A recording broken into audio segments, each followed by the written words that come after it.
बहनों और भाइयों, मैं आज आपके साथ गुनाह के बारे में बात करना चाह रहा हूं कि गुनाह के बारे में मैं आपसे बात करना चाहता हूं। गुनाह नंगा कर देता है, गुनाह गम पैदा करता है, गुनाह अपना गुलाम बना लेता है, गुनाह मौत पैदा करता है, गुनाह खुदा से जुदा कर देता है। आए आज मैं और आप कलाम की खूबसूरत चंद आयात पर गौर करेंगे, क्योंकि कलाम मुकद्दस मुझे और आपको हमेशा सिखाता रहता है कि मैं और आप जो मसीह के बेटे और बेटियां हैं, गुनाह से कैसे मुझे और आपको बाज रहना है। अजीज बहनों और भाइयों, मेरे साथ देखिए ज़रा कि गुनाह कैसे नंगा कर देता है, गुनाह कैसे नंगा कर देता है। कलाम मुकद्दस में पैदाइश पुराना यादनामा उसका 3 बाब उसकी 7वीं आयत में कलाम मुकद्दस मुझे और आपको फरमाता है कि तब दोनों की आंखें खुल गईं और उनको मालूम हुआ कि वो नंगे हैं, और उन्होंने अंजीर के पत्तों को सी कर अपने लिए लुंगियां बनाई। क्योंकि आदम और हवा ने जब नाफरमानी की, उन्होंने खुदा के हुक्म को तोड़ दिया, तो क्या हुआ कि वो नंगा महसूस करना शुरू हो गए। जब मैं और आप भी खुदा के हुक्मों को तोड़ते हैं, नाफरमानी करते हैं, तो हम भी खुदा की नज़र में नंगे हो जाते हैं। अजीज बहनों और भाइयों, मुझे और आपको ये बात सोचनी चाहिए कि गुनाह गम कैसे पैदा कर देता है, गुनाह गम कैसे पैदा कर देता है।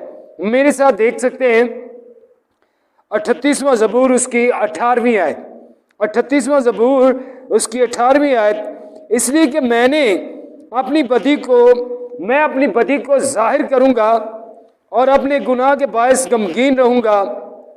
जब गुनाह कर लिया जाता है तो गुनाह गम ही गम पैदा कर देता है, और खुशियां जो हैं, सोचे ज़रा कि खुशियां जो हैं वो दूर ही दूर चली जाती हैं, और गुनाह मौत पैदा करता है, गुनाह मौत पैदा करता है।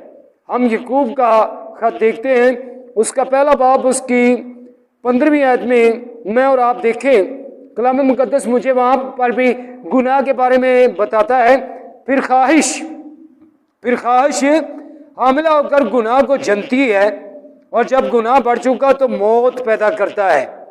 अजीज बहनों और भाइयों, हम जानते हैं हम जानते हैं कि कोई भी गुनाह करने वाला खुदा की बादशाही में दाखिल नहीं हो सकता, क्योंकि कलाम में लिखा है गुनाह की मजदूरी मौत है। गुनाह क्या करता है? मौत पैदा कर देता है, जैसा कि अभी मैंने आपको हवाला भी बतलाया है। आइए आगे देखें कि गुनाह मुझे और आपको अपना गुलाम कैसे बना लेता है, गुनाह मुझे और आपको अपना गुलाम कैसे बना लेता है। कलाम मुकद्दस के मुताबिक यूहन्ना की मार्फत लिखी गई यीशु मसीह की अंजील उसका 8वां बाब उसकी 34वीं आयत देखें तो वहां पर वाज़ेह तौर पर आपको हवाला मिल जाएगा। यीशु ने जवाब दिया, मैं तुमसे सच कहता हूं कि जो कोई गुनाह करता है गुनाह का गुलाम है। जो कोई गुनाह करता है वो गुनाह का क्या है? गुलाम है। और गुनाह खुदा से जुदा कर देता है, गुनाह खुदा से जुदा कर देता है। वो कैसे? यशायाह का सहीफा उसका 59 बाब उसकी 1 और 2 आयत देखेंगे। देखो, खुदावन का हाथ छोटा नहीं हो गया कि बचा ना सके, और उसका कान बारी नहीं कि सुन ना सके, बल्कि तुम्हारी बदकिरदारी ने तुम्हारे और तुम्हारे खुदा के दरमियान जुदाई कर दी है, और तुम्हारे गुनाहों ने उसे तुमसे रूपोश किया, ऐसा कि वो नहीं सुनता। वाज़ेह कलाम का वाला बताता है कि खुदा में और मुझ में दरार कैसे पैदा होती है? जब मैं और आप गुनाह करते हैं, जब मैं और आप गुनाह हद से ज्यादा करना शुरू हो जाते हैं, तो खुदा मुझसे और आपसे जुदा हो जाता है। सो आए अजीजों, आज गुनाह से बागी हो जाएं। हम जो खुदा से बागी हैं, खुदा की तरफ रजूल आए, गुनाह को तर्क करें, क्योंकि कलाम मुकद्दस में लिखा है कि तौबा करो और रजूल आओ ताकि ताजगी के दिन देख सको।